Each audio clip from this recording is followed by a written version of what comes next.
I remember the day I met Eliza like it was yesterday. We were in the university library, two students caught in a storm of assignments and exams. She was sitting across the room, her dark hair spilling over the pages of a textbook, eyes narrowed in fierce concentration. I was immediately drawn to her, not just because she was beautiful, but because she had an air of intensity that sparked something in me. It was only a matter of weeks before we were sharing stories over late-night coffee, finding comfort in each other's laughter and company. Our bond deepened, and soon enough, our study sessions turned into dates. The library became our sanctuary, a place where whispers of "I love you" and quiet, shared moments cemented what I thought would be an unbreakable bond. Eliza had ambition, a drive that matched my own. She talked about how she wanted to become a top consultant and travel the world. I wanted to open my own chain of fitness centers, creating a legacy that would make both of us proud. We were a team, partners in everything, or so I believed. After graduation, life moved fast. Eliza landed a prestigious job as a marketing consultant at a major firm, while I scraped and hustled to get my first gym off the ground. The long hours were grueling, but they seemed worth it. Each night, we'd fall into bed exhausted but fulfilled, whispering our plans for the future. We talked about the house we'd buy, the vacations we'd take, even the kids we might have someday. It was our life, perfectly imperfect, and I was grateful for it. But time has a way of sharpening reality, revealing the cracks that love blinds you to. The first signs were small, almost imperceptible. Eliza began coming home later, blaming back-to-back meetings and late-night strategy sessions. I was deep in expanding my business, so I accepted her explanations without question. Our conversations, once filled with excitement and ideas, became sparse. Her laughter felt hollow, an echo of what it used to be. I should have seen it sooner. The way she clutched her phone like a lifeline, how she always angled it away when a notification came in. The nights out that turned into overnights. The glances she threw me, flickering with something I couldn't quite place, guilt? Resignation? But I ignored the signs, convincing myself that our relationship was just evolving under the weight of our responsibilities. One Friday evening, she announced she'd be going out with co-workers and probably wouldn't be back until late. It wasn't the first time, but something about the way she said it set off an alarm in my gut. Her tone was too calm, her gaze distant. She didn't even wait for me to ask any questions before turning on her heel and heading out the door. I spent that night in restless silence. The hours dragged as I stared at the empty space where she usually sat, my mind running through a carousel of doubts. My phone buzzed on the table, startling me out of my thoughts. It was a work notification, nothing significant, but it reminded me of the tablet we shared. My pulse quickened. I knew it was wrong, but the gnawing uncertainty pushed me past the point of caring. I found the tablet on the kitchen counter, a silent witness to her absence, and tapped it open. The screen lit up, bathing the room in its glow, and I navigated to her messages.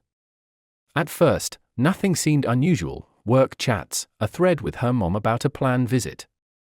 But then I saw it, a message from Nate Work. My heart thudded painfully as I read it. Can't wait for tonight. Just you, me, and no pretenses. Bring that smile that lights up the room. I felt the ground shift beneath me.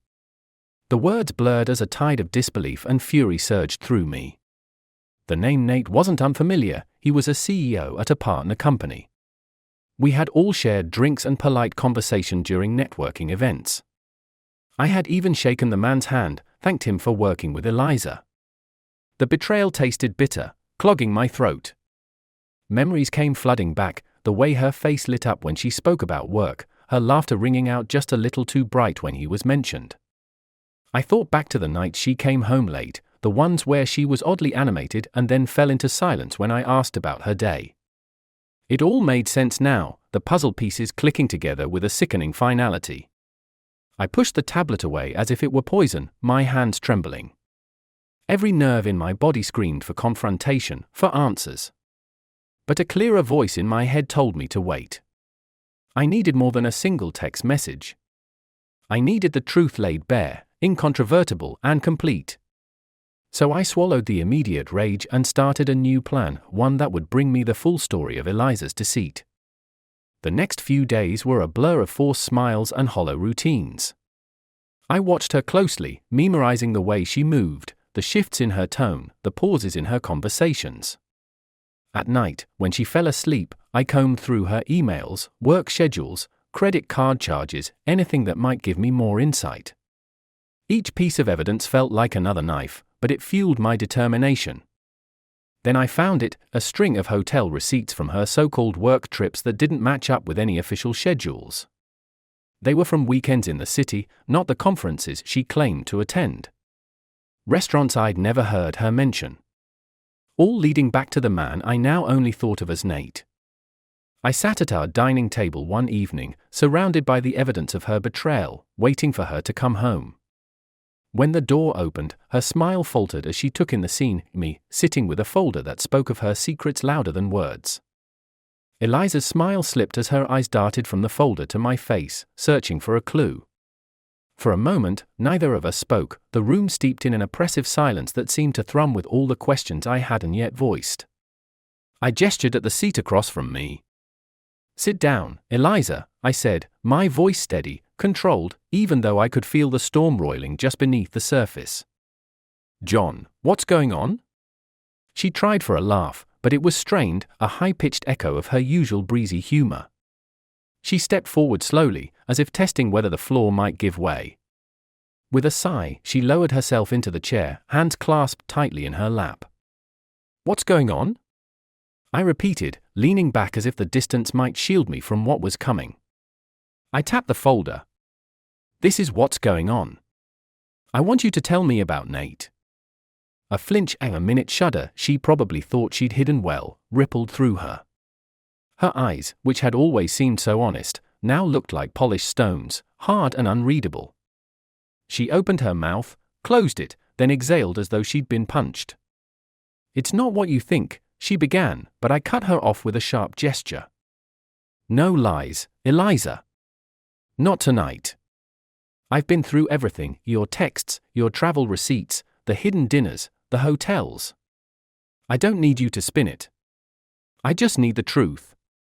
Her gaze dropped to the table, a tear gathering at the corner of her eye. It clung there, defiant, refusing to fall. "John, She took a deep breath and let it out slowly, as though releasing the weight of months of deception. "I didn't mean for this to happen." The words hung in the air, each one a tiny, cruel barb. I forced myself to keep my composure, to let the silence stretch until it pulled at the edges of her control. When she spoke again, her voice was a whisper. "It started last year, at the partnership dinner. You remember the one, the night you couldn't come because your big investor was flying in? It was just supposed to be a dinner, all business. But then, there was Nate. He was charming, attentive in a way that felt intoxicating." I clenched my jaw, every muscle in my body tensing with the effort to stay silent. The memory of that night came flooding back, my excitement at securing new funding for my gym expansion, the call I'd made to Eliza to share the news. I remembered her laughter, light and tinkling over the phone, promising to tell me all about her night when she got home. Except she'd returned late, murmuring excuses about late meetings and too much wine. I had believed her. I had believed her because she was my wife, and we were supposed to be a team. She continued, her voice faltering. At first, it was nothing more than conversation. He talked about his travels, his experiences. We laughed. I didn't think anything of it until he started finding reasons to message me, to schedule meetings that weren't necessary. I should have seen what was happening, but it felt nice. Nice, I echoed, the word bitter on my tongue. What felt nice, Eliza? Lying to me? Sneaking around behind my back? No. The denial burst from her, and for a moment, anger flared in her eyes, defiant and raw. It wasn't about you, John. It was about me. I felt seen, appreciated. I'd become someone more than just your wife, more than just Eliza, the marketing consultant. I was alive. Her confession hit me like a fist. Every word was a wound, reopening the trust I'd given her so freely, exposing it to the raw air of betrayal. The room felt colder, emptier, as if the home we'd built had become a hollow shell. "So, what now?" I asked, my voice as sharp as a blade. "You've had your fun, found yourself. What does that mean for us, for everything we've built?" Eliza finally met my gaze, eyes glistening with tears that now fell freely. "John, I didn't plan for it to go this far. It's over with Nate. It ended weeks ago, before you found out. I just didn't know how to tell you. I didn't want to lose you." The irony twisted in my chest like a knife. "You didn't want to lose me, yet you risked everything we had," I said. I stood abruptly, the chair scraping against the hardwood. "I need some air." I didn't wait for her response. I grabbed my jacket and walked out, the cold night air biting my skin as I stepped onto the front porch. The street was silent, the occasional whisper of leaves rustling the only sound. I sat down on the top step, head in my hands, trying to process the chaos that had just shattered the life I thought I knew. I could still hear her voice in my mind, every word replaying like an accusation. She felt alive. What did that make me? The man who gave her stability, routine, comfort, but not enough to keep her from seeking more? The fury roared inside me again, tempered only by the chill that seeped through my jacket and into my bones. Neighbors' houses, quiet and dark, stared back at me like indifferent sentinels. I had always been the dependable one, the husband who worked hard and loved harder. But now, everything felt uncertain, a sea of doubt where there had once been solid ground. The door creaked open behind me, and I heard Eliza's hesitant steps. She sat beside me, close but not touching, as if an invisible wall now separated us. We sat in silence for a long time, the night heavy with the words neither of us knew how to say. "John," she whispered finally, her voice barely carrying over the cool breeze. "I know I can't take back what I did. I know I hurt you in ways that can't be fixed overnight. But please, don't let this be the end of us." I turned to look at her, at the face that had once been my everything. I saw her fragility, her regret. But I also saw my own reflection in her eyes, a man torn between the love he still felt and the betrayal that threatened to consume it. "I don't know if I can do that, Eliza," I said, each word deliberate, laced with the pain she had etched into my heart. "I don't know if I want to." And as we sat there, side by side under the indifferent stars, the silence stretched once more, each second a reminder that some things, once broken, may never be whole again. The days that followed felt surreal, like drifting through a fog.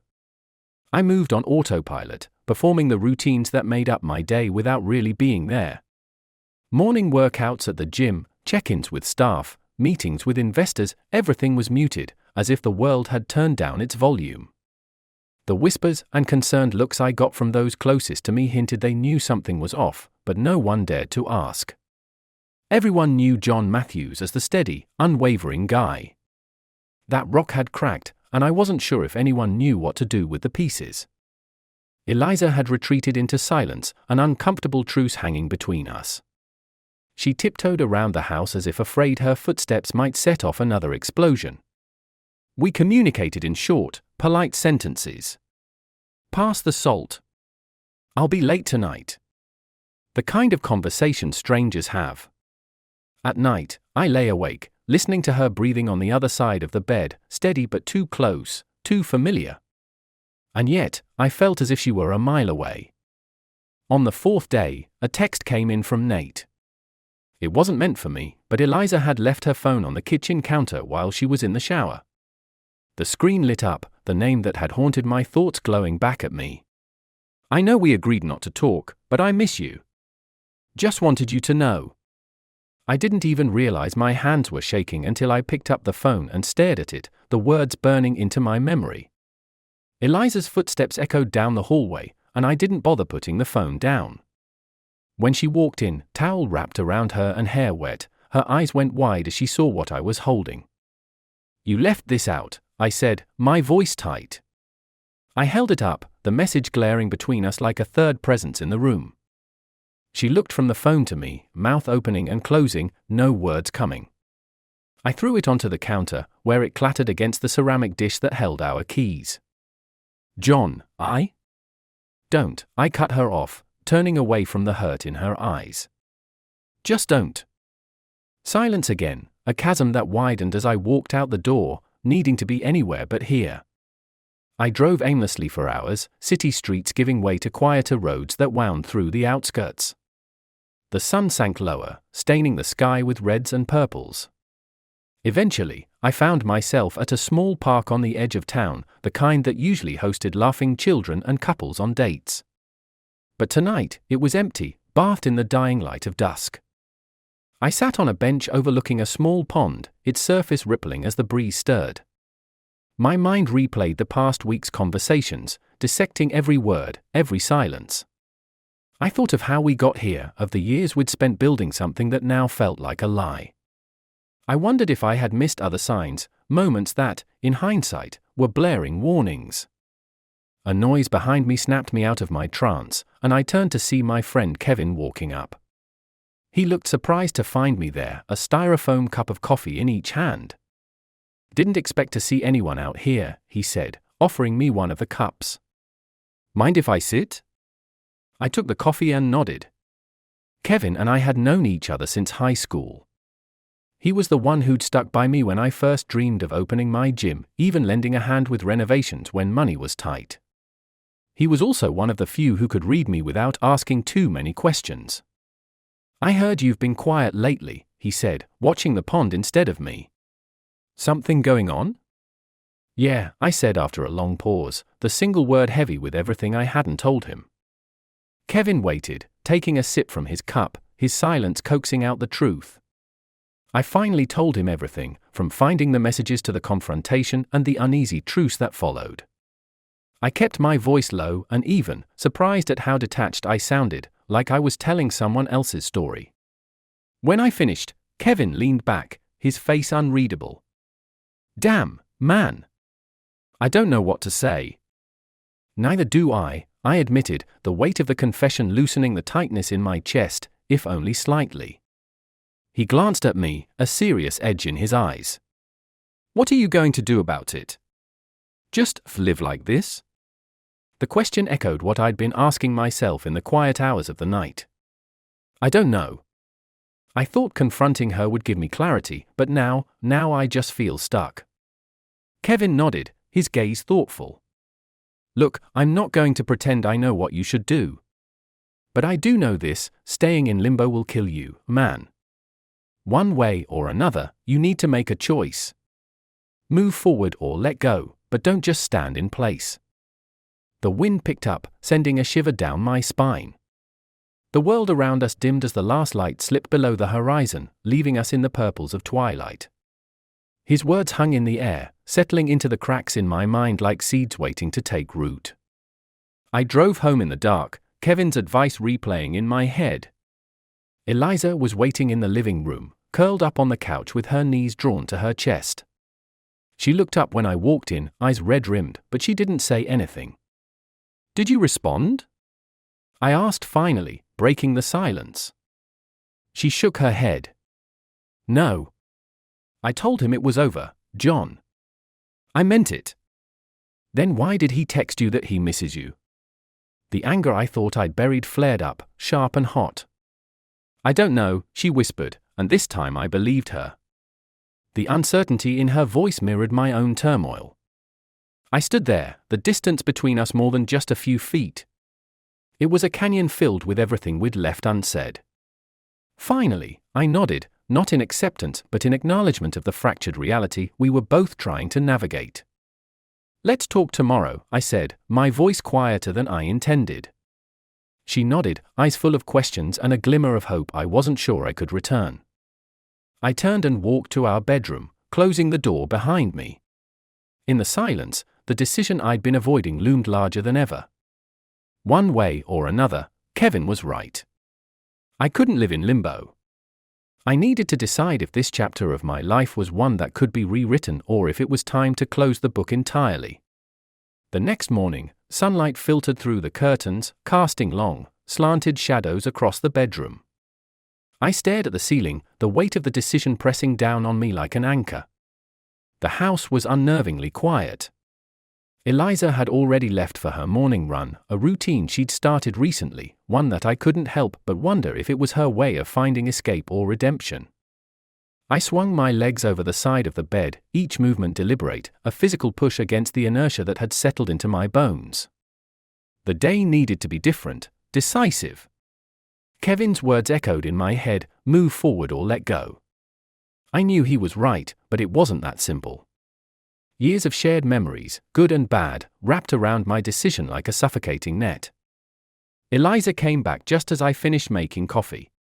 Her face was flushed, damp strands of hair sticking to her temples, and her breathing was quickened, not just from the run.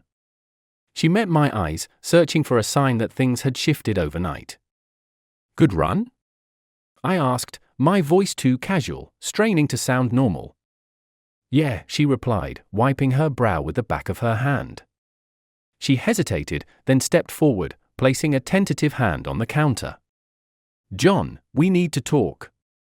Really talk. I nodded, gesturing for her to sit at the kitchen table.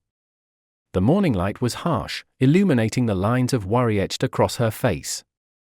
For a moment, neither of us spoke, the air thick with expectation. I want to be honest, John, she started, her voice trembling but steady. I want us to be real with each other, no matter how painful it might be. You deserve that. And so do you, I said, surprising even myself with the admission. She looked at me, startled, as if she hadn't expected any compassion left in me. Before she could say anything more, a knock sounded at the door. We exchanged puzzled glances. It was early, too early for visitors, and we weren't expecting anyone. Eliza stood, but I raised a hand to stop her. I walked to the door, heart thumping an erratic rhythm as I turned the handle. The man standing on our porch was Nate. Dressed sharply in a tailored suit, he looked out of place, as if he had walked off the cover of a business magazine and onto our front step. My blood ran cold. I glanced back at Eliza, who had gone pale, her hands trembling against the back of the chair. John, Nate said smoothly, eyes flicking between me and the woman he'd helped shatter my life. We need to talk. I swallowed, the taste of bile sharp at the back of my throat. I think you've done enough talking already. Please, just hear me out, he insisted, voice urgent but still controlled. There was a flicker of desperation there, a chink in his confident facade. I glanced at Eliza. Her face was unreadable, but her eyes were wide with a mixture of fear and confusion. Against my better judgment, I stepped aside and let him in, my mind a whirlwind of questions and fury.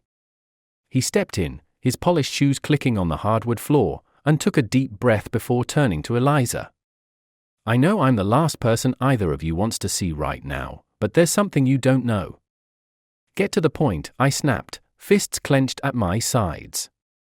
John, I ended things weeks ago. I tried to cut it off clean, but I've been getting threats, messages that suggest someone knows more than they should.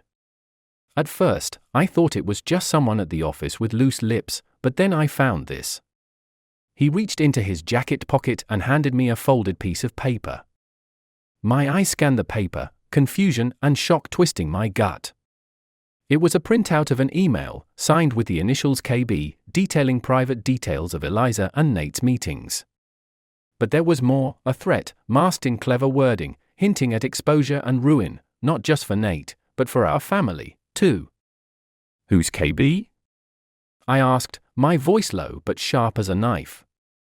Eliza's eyes widened as recognition dawned on her face, followed by a swift shake of her head. No, it can't be. Before I could press her, the sound of a car pulling up outside caught our attention. We moved to the window as a dark sedan idled at the curb. The driver, a woman in her late 30s with striking red hair, stepped out and walked up the path. Eliza's expression turned from fear to stunned realization. Karen, she whispered, her voice almost breaking. Who's Karen? I asked, every nerve in my body on edge. She's an old friend, from before we got married, Eliza said, eyes never leaving the figure now standing on our front step. We worked together years ago, before I moved firms. She was obsessed with Nate. I didn't think she'd remember me. A knock echoed through the house. I opened the door to find Karen standing there, eyes gleaming with something between triumph and madness. Without waiting for an invitation, she stepped inside, eyes flicking to Nate and then to Eliza. "Hello, Eliza," Karen said, her voice honeyed and sharp. "Long time, no see." The room was a cage, the air electric with the realization that this wasn't just about betrayal, it was about something more sinister. Karen's eyes darted to me, her smile widening. "It's time everyone knew the truth," she said, and pulled a small recorder from her pocket. The click of the button was like the snapping of a trap, the room shrinking as secrets and lies prepared to spill out into the morning light. The ending was here, but it wasn't what I expected. It wasn't just about Eliza's betrayal. It was about the layers of deceit, of people entwined in a story none of us truly understood until now. The past was back, more alive than ever, threatening to unravel everything we thought we knew.